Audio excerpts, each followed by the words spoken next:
பாரதிய ஜனதா மற்றும் அதன் கூட்டணி கட்சிகளின் வேட்பாளர்களை ஆதரித்து பிரதமர் நரேந்திர மோடி தமிழகத்தில் பரப்புரையில் ஈடுபடவுள்ளதாக அக்கட்சியின் மாநில தலைவர் தமிழிசை சவுந்தரராஜன் தெரிவித்துள்ளார்.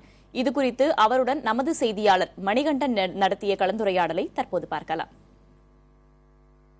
தேர்தல் நெருங்கி வரும் வேளையில் பாரதிய ஜனதா கட்சியில் தேசிய தலைவர்கள் தமிழகத்தில் படையெடுத்த வண்ணம் உள்ளனர். மேலும் பிரதமர் மோடி அவர்கள் தமிழகம் வர உள்ளனர். இதுகுறித்து பேசுவதற்காக பாரதிய ஜனதா கட்சியினுடைய மாநில தலைவர் திருமதி தமிழிசை சவுந்தரராஜன் நம்மிடையே இருக்கிறார். அவரிடமே கேட்போம். வணக்கம் மேடம்.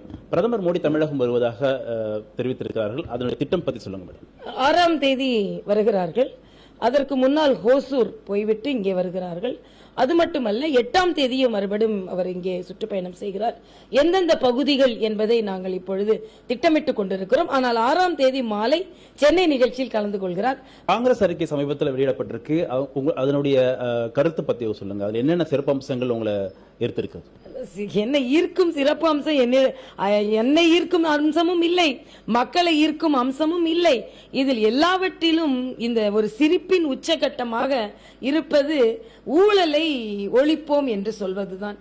மருத்துவ பொது நுழைவுத் தேர்வுக்கு பல தரப்பட்ட அரசியல் கட்சி தலைவர்கள் எதிர்ப்பு தெரிவித்திருக்கிறாங்க. பாரதிய ஜனதா கட்சி அதை எப்படி பார்க்குது?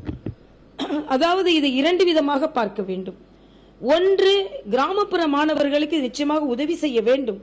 ஆனால் 60 வகையான நுழைவுத் தேர்வுகள் இருக்கிறது. சில நுழைவுத் தேர்வுகளை கிராம மக்கள் எழுதவே முடியாது. இது ஒற்றை நுழைவுத் தேர்வாக இருக்கும் பொழுது அவர்கள் அதிகமாக படித்து எழுதிவிடலாம். ஆக இதில் உள்ள சாதகமான விஷயம் இது. பாதகமான விஷயம் என்ன என்றால், இன்னும் அனைவருக்குமே சமமான வாய்ப்போ சமமான கல்வியோ கிடைக்காத ஒரு சூழ்நிலையில் எல்லோரும் ஒரே மாதிரி பரீட்சை எழுத வேண்டும் என்று நினைக்கும் பொழுது அதில் சில தடங்கல்கள் வரலாம்.